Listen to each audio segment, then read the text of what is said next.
Mesdames et messieurs, bienvenue à l'actualité de la mi-journée de ce samedi.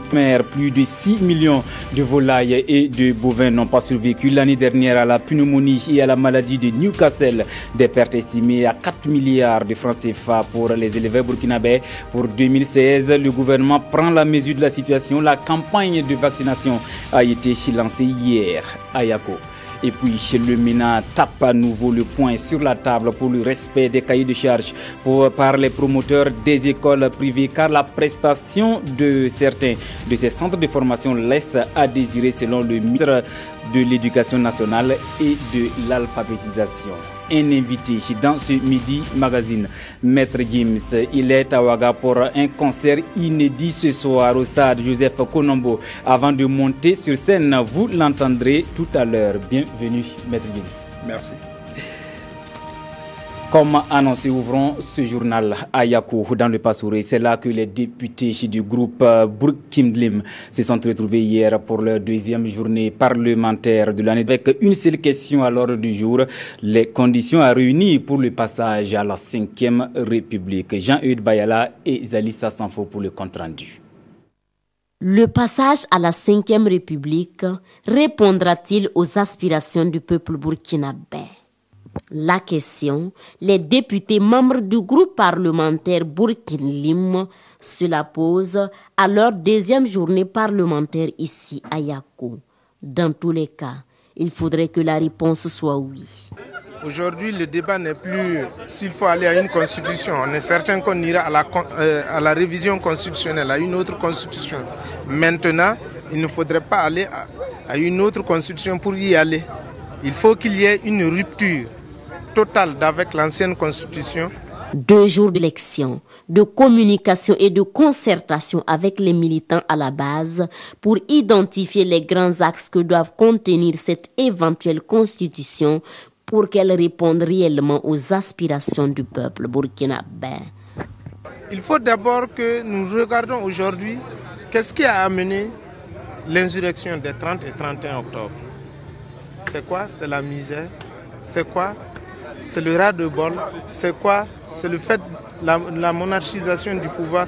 Donc il faudrait relire nos textes, les toiletter, pour qu'au moins on ait des textes législatifs assez clairs. Et une fois les travaux en salle terminés, les députés vont sillonner le Passouré pour toucher du doigt les réalités de ces populations afin de mieux défendre leur cause à l'hémicycle. Zalissa Sanfo, on reste avec vous. Le ministre Soumanogo Koutou, en charge des ressources animales, y était également hier pour le lancement de la campagne de vaccination contre la péripneumonie contagieuse bovine et la maladie de Newcastle. Peut-être que vous ne le savez pas encore, ces deux maladies ont décimé plus de 6 millions de volailles et de bovins l'année dernière. Jean-Eudes Bayala, Zalissa Sanfo. Par ce geste, le ministre des Ressources animales et halieutiques sauve ce bœuf de la péripneumonie contagieuse bovine. Il en est de même pour ce poulet qui ne contractera pas la maladie de Newcastle cette année. Des gestes que le ministre invite tous les éleveurs à suivre afin de préserver leur cheptel de ces deux pathologies virulentes. L'an passé, plus de 6 millions de têtes ont été décimées par ces deux maladies. Et ce sont environ 4 milliards de francs CFA perdus pour le monde de l'élevage. Dans le cadre de nos coutumes, et chaque fois que quelqu'un n'a pas un poulet pour honorer ses ancêtres, ça fait une très grande perte, en plus de pertes en somme d'argent. Ce que nous attendons, c'est effectivement une appropriation de la part de la population, de sorte à ce qu'effectivement, lors des campagnes, des sorties des vétérinaires, que ces populations sortent nombreuses avec leurs animaux afin qu'on puisse vacciner. À cette cérémonie de lancement de la campagne nationale de vaccination des bovins et de la volaille, ceux qui se soucient de la santé de leurs animaux ont été encouragés avec des vélos et des kits de vaccination. Moi, je prends mon travail au sérieux. Alors, je fais vacciner tous mes animaux. Vacciner les animaux revient à se préserver de tout ci et des pertes.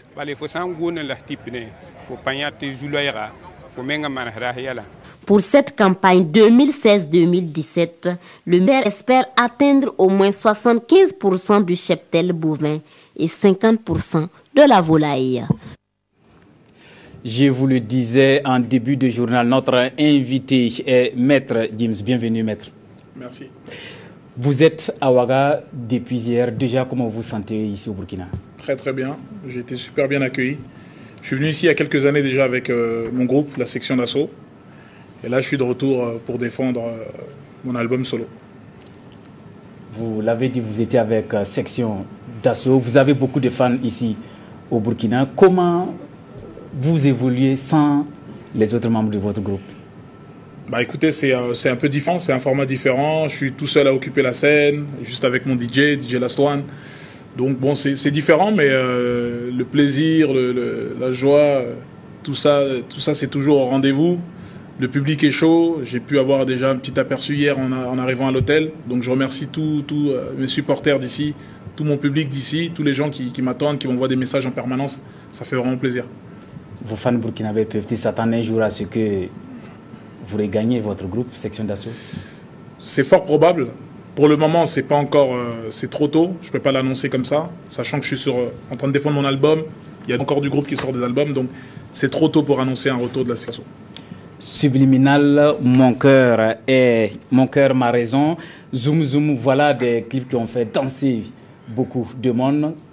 Qu'est-ce que les Burkinabés à quoi les Burkinabés peuvent s'attendre ce soir? Honnêtement, ce soir, moi, je compte marquer l'histoire. Partout où je passe, mon but, c'est de laisser une trace. Donc, ce soir, venez nombreux, parce que je pense que ça va être un concert historique ce soir. Honnêtement. Un mot à leur adresse? Un mot pour le public? Pour le public, je vous remercie déjà. Merci à tous. Merci de me soutenir. Merci d'être aussi nombreux. Merci de autant d'amour, autant de respect, vous le rendre en mieux. Rendez-vous ce soir et venez. Ça paie comme jamais. Ce soir, c'est à quelle heure? Je pense qu'on va commencer à partir de 19h. Mais en attendant 19h, un petit acapella en guise de... On casse la Gestapo pour trouver Mugiwarano. À ce soir, je me réserve. Voilà, vous l'avez su, c'est à ce soir au stade Joseph Kounombo de Ouagadougou. Ouais. Messieurs, nous étions avec l'artiste, le rappeur français d'origine congolaise. Il est là à Ouagadougou pour un concert inédit. Avant de poursuivre ce journal, ce communiqué de presse, le président du FASO à New York prépare à la 71e Assemblée générale de l'ONU. Le président du FASO, son Excellence M. Roch Marc Christian Kaboré, se rendra donc à New York aux États-Unis d'Amérique du 18 au 23 septembre 2016 pour prendre part à la 71e Assemblée générale de l'Organisation des Nations Unies qui se tient sous le thème Les objectifs du développement durable, une impulsion universelle pour transformer notre monde. À cette occasion, le président Roch Marc Christian Kaboré déclinera au cours du débat général la position du Burkina Faso sur l'ensemble des préoccupations de l'heure. Il participera à plusieurs rencontres de haut niveau, dont entre autres portant sur la gestion des déplacements massifs de réfugiés et de migrants et présidera celle portant sur l'autonomisation des femmes et dividendes démocratiques au Sahel. Le président Roch Marc Christian Kaboré prendra également part au deuxième forum des affaires USA-Afrique présidé par le président Barack Obama et c'est lui relatif au leadership africain au cours duquel il lui sera décerné le prix médaille d'honneur du leadership africain pour la paix et le développement. En marge des travaux de la 111e Assemblée générale de l'ONU, le président du FASO, Roch Marc Christian Kaboré, aura des entretiens avec le secrétaire général des Nations Unies et de hautes personnalités du monde, des rencontres avec des partenaires bilatéraux et multilatéraux du Burkina Faso, ainsi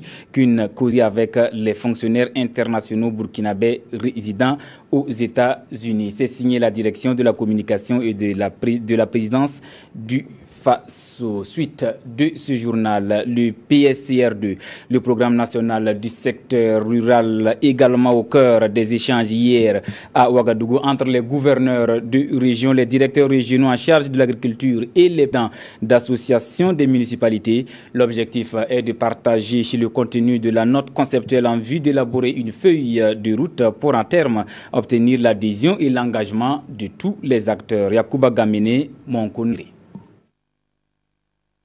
Le programme national du secteur rural au cœur des échanges entre acteurs régionaux.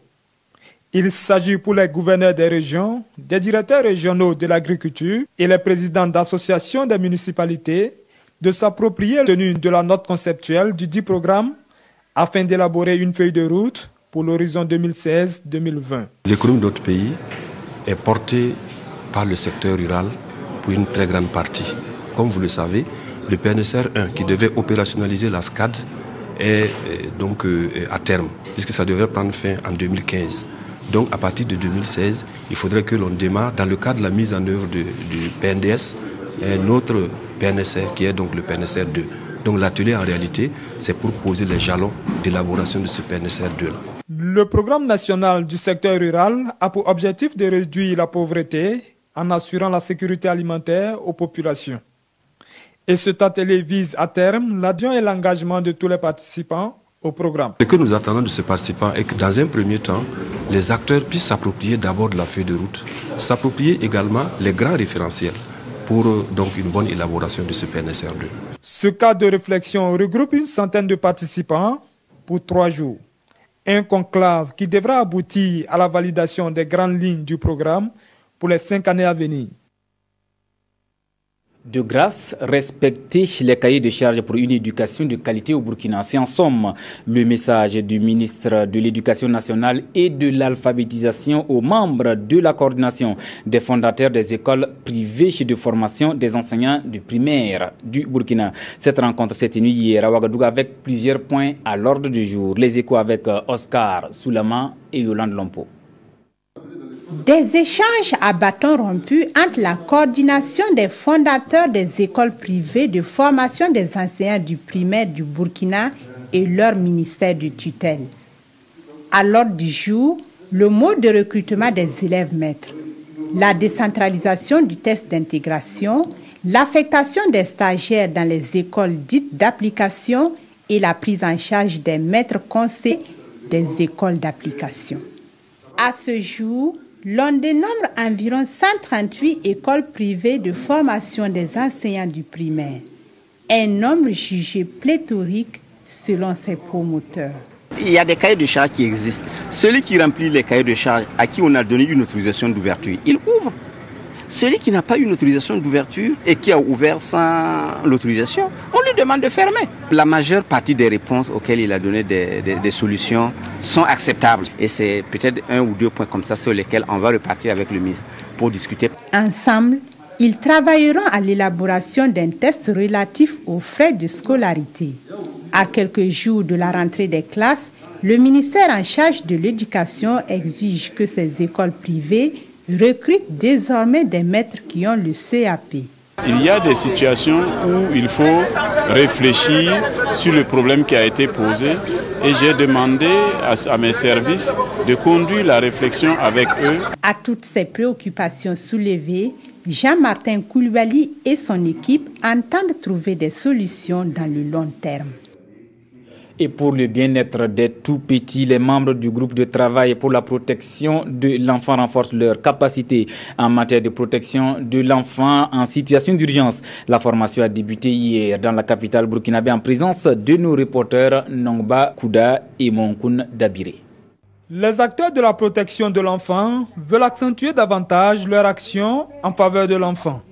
Ici en conclave, les membres de ce groupe de travail s'approprient de nouveaux outils pour rendre plus efficace leur intervention sur le terrain. Nous nous sommes retrouvés pour échanger avec les enfants en situation d'urgence. Il s'agit de voir en situation d'urgence où les droits les plus élémentaires des enfants sont bafoués en un temps record et vraiment avec une ampleur atroce. Qu'est-ce que nous, les acteurs de la protection de l'enfant nous pouvons faire et quels sont les moyens que nous pouvons mobiliser pour pouvoir répondre rapidement à cette situation d'urgence. La ministre de tutelle salue cette initiative qui dénote selon elle de la volonté des acteurs à œuvrer activement pour le respect des droits des enfants. Le groupe de travail ici réuni aujourd'hui a mis un point d'honneur sur la paix de l'enfance en situation d'urgence. Parce qu'il y a certaines catastrophes récurrentes.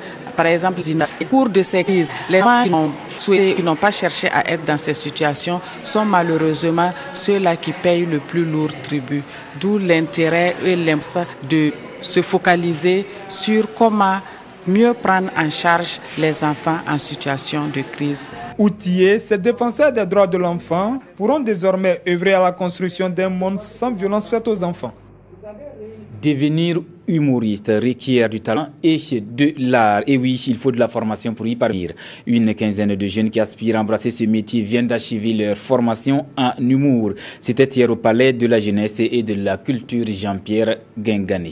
Aruna Marie, reportage. On peut aller gérer. Yeah. Là. Non, je ne suis pas dans ça. Issus d'horizons divers, ils ont en commun un rêve, embrasser une carrière d'humoriste. Et c'est ici, au camp Vacances Humour, que ces jeunes sont venus acquérir le b.a.-ba. 2 semaines, sur la trame de prétendants au départ, ils sont 16 à l'arrivée à avoir suivi les différents modules. J'ai appris beaucoup de choses, et la concentration en première position, et aussi le jeu d'acteur. Parce que sur la scène, c'est surtout l'occupation scénique et comment rendre l'histoire avec les différents personnages en présence. Les temps sont pleinement comblés. C'est un cadre de formation proposé par Jean-Aimé Baïdi, un des humoristes du groupe Génération 2000. Derrière cette formation, c'est la relève qui est cherchée. La première édition de Camp Vacances Humour, c'est pour apporter quand même notre plus dans le domaine de l'humour. C'est d'abord pour promouvoir l'humour, pour valoriser l'humour et puis pour déceler de nouveaux talents. Partager son savoir, c'est vraiment contribuer à l'évolution de son pays. Et nous nous sommes dit, il est temps pour nous de pouvoir essayer de former la relève. Les stagiaires ont également été outillés sur la chorégraphie humoristique, des acquis qu'ils ont donné à voir au public. Cette information avant de prendre congé de vous, le président du Faso, son Excellence, M. Roch-Marc Christian Kaboré, se rendra à New York aux États-Unis d'Amérique du 10 au 23 septembre 2016 pour prendre part à la 71e Assemblée générale de l'Organisation des Nations Unies qui se tiendra sous le thème « Les objectifs du développement durable, une impulsion universelle pour transformer notre monde ». À cette occasion, le président du Faso, Roch-Marc Christian Kaboré, déclinera au cours du débat général la position du Burkina Faso sur l'ensemble des préoccupations de l'heure. Messieurs, dames, on s'arrête là pour ce Midi Magazine. Merci de l'avoir suivi. L'info continue sur la RTV.